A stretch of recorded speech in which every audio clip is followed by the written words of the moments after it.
Hello everyone, welcome to my channel education world. B Ed second year वालों का अब सिर्फ एक लास्ट पेपर रह गया है, वो है नॉलेज एंड करिकुलम का।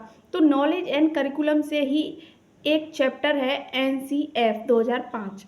आज हम उसी चैप्टर के बारे में बात करेंगे क्योंकि ये बहुत ही ज़्यादा इम्पोर्टेंट चैप्टर है, जो कि 10 से 15 क्वेश्चंस इस चैप्टर से आते ही आते हैं। तो आज मैं लेके आई हूँ आपके लिए एनसीएफ 2005 के बारे में कुछ महत्वपूर्ण बातें जो हम इस वीडियो में जानेंगे। तो हम सबसे पहले जानेंगे कि एनसीएफ क्या है, इसकी फुल फॉर्म क्या है। तो एनसीएफ की फुल फॉर्म है नेशनल करिकुलम फ्रेमवर्क। अब जानेंगे कि एनसीएफ अब तक कितनी बार आ चुका है।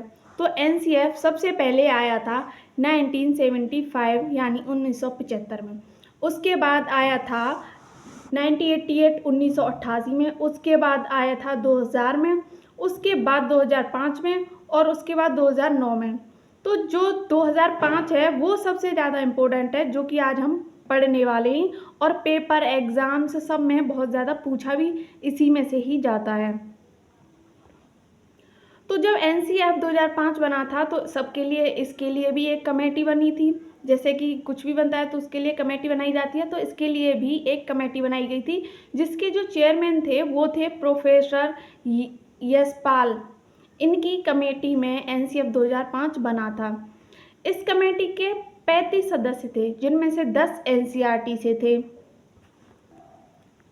इस कमेटी ने जो फ्रेमवर्क बनाया उसके पहले पेज पर रविंद्रनाथ टैगोर के नाम से एक निबंध लिखा हुआ है, जो कि सभ्यता और प्रगति के नाम से है। और चीज़ें जानते हैं। एनसीएफ का जो मेन विज़न है वो ये है कंस्ट्रक्टिव विज़न, क्योंकि यहाँ इसका मतलब है यहाँ बच्चे अनुभव के आधार पर ज्ञान का निर्माण करेंगे। एनसीएफ जो कि है 2005, ये 5 चैप्टर्स में डिवाइडेड है। National curriculum framework 2005 is divided into 5 chapters.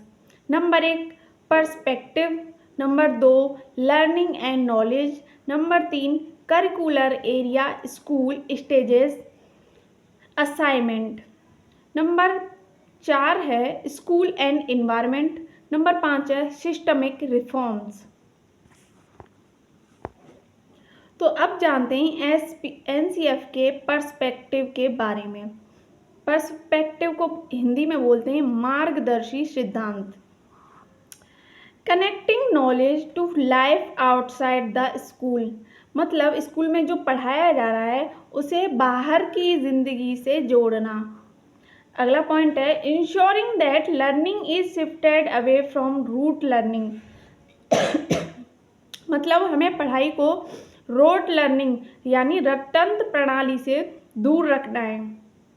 हमारा अगला पॉइंट है enriching the curriculum to provide for overall development of children rather than remain text book centric. बच्चों को सिर्फ किताब पर ही निर्भर नहीं रखना है, बच्चों को खोजबीन के माध्यम से एक्टिव रहकर सिखाना है। अगला पॉइंट है making examination more flexible and integrated into classroom life and बाहर की लाइफ से जो एग्ज़ाम्स हैं उनको कनेक्ट करना है और एग्ज़ाम को थोड़ा फ्लेक्सिबल बनाना है, सरल बनाना है, कठोर नहीं बनाना है। अब अगला पॉइंट यानी अगला चैप्टर जो है दूसरा वो है लर्निंग एंड नॉलेज। आइए जानते हैं उसके बारे में। तो इसमें जो बताया गया है एक्टिव लर्नर के रूप में बच्चों पर ध्यान दें। अगला पॉइंट है इस बात पर जोर दीजिए कि जाति, लिंग, पंथ, वर्ग, धर्म, अल्पसंख्यक की स्थिति को स्कूल में प्रदान किए गए अनुभवों में भागीदारी को बाधित नहीं करना चाहिए। मतलब स्कूल में कुछ भी सिखाया जा रहा है तो बच्चे को इस तरह से परेशान नहीं करना है कि इसे ये नहीं सीखेगा, ये अलग जाति का है। सबको समान शिक्षा हमें प्रदान करनी है। अगला पॉइंट है पाठ्यक्रम में शारीरिक गतिविधियों और मानसिक गतिविधियों पर आधारित सामग्री पर ध्यान दें। मतलब वो ये है कि खोजबीन के माध्यम से हमें बच्चों को सिखाना है। खुद करके बच्चे सीखें। ये नहीं है कि हमने बस बता दिया, बच्चों ने लिख लिया, इतना नहीं है। बच्चों को हमें खुद ये बताना है कि आपको ये करना है, कैसे करना है। कुछ वो बताएंगे, कुछ आपको बताना है। समावेशी शिक्षा, इंक्लूसिव एजुकेशन को प्राथमिकता दी जानी चाहिए। मतलब सभी को समान शिक्षा मिले, इस पर ध्यान देना सबसे ज़्यादा मेन बात इसमें बताई गई है। और पाठ्यक्रम का पालन करने के लिए लचीलापन यानी फ्लेक्सिबल पर जोर दिया जाना चाहिए।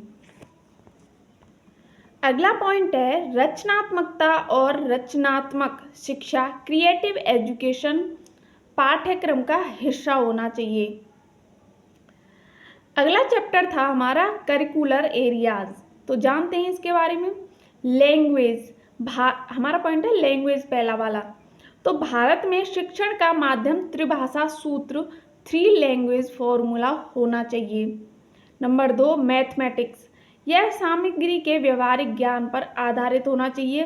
प्रॉब्लम सॉल्विंग और लॉजिकल टीचिंग माध्यम से प्रदान करना चाहिए। गणित की शिक्षा का मुख्य उद्देश्य बच्चे की गणितीयकरण, मैथमेटाइजेशन की क्षमताओं का विकास करना है। अगला पॉइंट है narrow AIIMS of mathematics education, स्कूली गणित का सीमित लक्ष्य है लाभप्रद क्षमताओं का विकास, विशेषकर अंक ज्ञान, संख्या से जुड़ी क्षमताएं, सांख्यिक संक्रियाएं, माप, दशमलव प्रतिशत। चलिए अब जानते हैं एनसीएफ के कुछ की पॉइंट्स जो बहुत ही ज़्यादा महत्वपूर्ण हैं उनके बारे में। छात्रों के समग्र विकास पर आधारित यह पाठ्यचर्या की रूपरेखा है।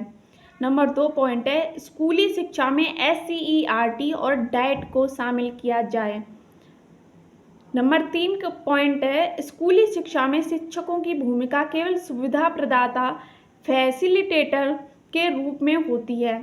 नंबर 4 वाला पॉइंट है यह दृष्टिकोण रचनात्मक दृष्टिकोण, कंस्ट्रक्टिव पर आधारित है।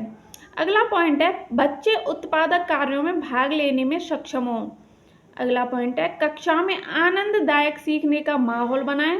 और लास्ट पॉइंट है छात्रों में आत्मनिर्भरता और व्यक्ति की गरिमा की भावना का विकास करना। तो ये चैप्टर बहुत ही ज़्यादा महत्वपूर्ण है, इसे देखकर ज़रूर जाएं। और वीडियो कैसी लगी एक बार कमेंट करके ज़रूर बताएं।